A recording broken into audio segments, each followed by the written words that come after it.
তো হ্যাঁ বন্ধুরা, আজকের আপনারা ঠিক ধরেছেন যে আমরা আজকে শিখবো spotlight logo and text animation in NewBlue Titler Pro. আমি চন্দন, পিক্সেল ভিডিও এডিটিং স্টুডিওর তরফ থেকে।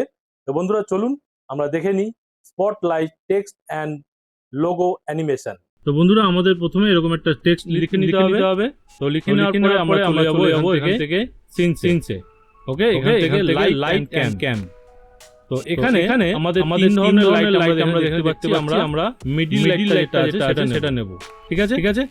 আর আমরা তারপরে এই লাইট নেব এরকম ভাবে। তো এখান থেকে আমাদের ব্রাইট যেটা আছে এখান থেকে আমাদের ভাবে দুটোই কম করে নিতে হবে। এই লাইটটাকে আমরা কম করে দেবো, আপাতত এখন বন্ধ রাখলাম। ঠিক আছে, তারপরে আমরা পরে আবার যখন এটা অ্যানিমেশন করব তখন এটা করব। তো এরপরে আমাদের এখানে দুটো জিনিস আছে, একটা হচ্ছে পজিশন, একটা হচ্ছে ডাইরেকশন। তো পজিশনে আমাদের যে বাল্বের হোল্ডার হয় সেটাকে এখানে আমাদের নিয়ে আসতে হবে। নিয়ে এসে তারপরে এই লাইটটাকে আমরা অ্যানিমেট করব। ঠিক আছে, তো আমি এখানে করছি, আপনারা ভ্যালুগুলো দেখে নেবেন। ঠিক আছে, আমরা এখানে নিয়ে চলে এসেছি। এবার আমরা করব এই লাইটটাকে অ্যানিমেশন। ওকে, তো এবার আমরা এদিক থেকে লাইটটাকে এদিকে অ্যানিমেশন করব। তার জন্য আমাদের ডাইরেকশানে আসতে হবে। ডাইরেকশানে আমরা এক্স পজিশানে এই লাইটটাকে অ্যানিমেট করব। ওকে, তো তার জন্য আমাদের এখান থেকে টার্ন অন কিফ্রেম করে নিতে হবে আর স্মুথ ইন্টারপোলেশনটা এখান থেকে অন করে দিতে হবে। তো আমাদের এখানে একটা কিফ্রেম দিয়ে দেবে তারপরে। ওকে, তো এবারে ফার্স্ট কিফ্রেমে আমরা কি করব, এটাকে একদম এক্সট্রিম এদিকে নিয়ে চলে যাব। তারপরে আমরা এখানে আসব, এখানে একটা আমরা কিফ্রেম নিয়ে নেব। তো তারপরে আমরা কি করব, এটাকে আবার এক্সট্রিম এদিকে নিয়ে চলে আসব। ঠিক আছে, এরকম করে করে আমরা আরও 3টে কিফ্রেম ক্রিয়েট করব।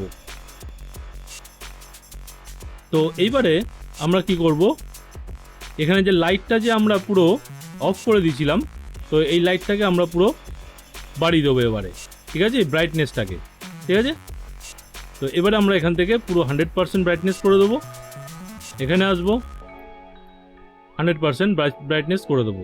ঠিক আছে, আর এখানে যদি দেখা যায় তাহলে আমরা এক্স পজিশনটাকে আরটু এদিকে সরিয়ে দেবো। তো এবার আমরা কি করব, টাইম লাইনটাকে আমরা এখান থেকে 8 সেকেন্ড মতন করে দেবো।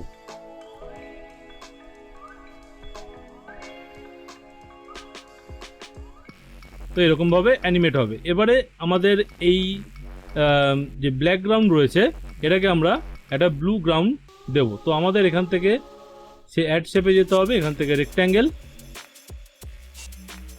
তো আগে আমরা কি দেখছিলাম যে ব্ল্যাক কালারের ওপর দিয়ে আপনার টেক্সটের ওপর দিয়ে লাইটটা যাচ্ছিল, কিন্তু এবার যখন যাবে তখন দেখবেন লাইটটা ব্লু হয়ে যাবে। দেখুন বন্ধুরা।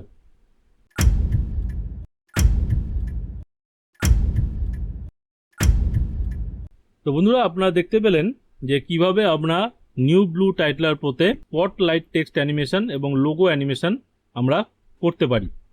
তো এখানে আমি আজকে আপনাদের টেক্সট দিয়ে দেখিয়েছি, কিন্তু আপনারা এখানে লোগো দিয়ে এই অ্যানিমেশনটা তৈরি করতে পারেন।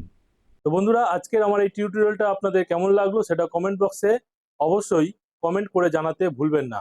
আর যারা আমার চ্যানেলে নতুন তারা অবশ্যই লাইক, শেয়ার, সাবস্ক্রাইব করবেন, তাহলে আমার আপলোড কন্টেন্টগুলো আপনাদের কাছে অনেক তাড়াতাড়ি পৌঁছে যাবে এবং আপনারা এই টিউটোরিয়াল দেখে শিখতে পারবেন। আজকের মতন টাটা, বাই বাই।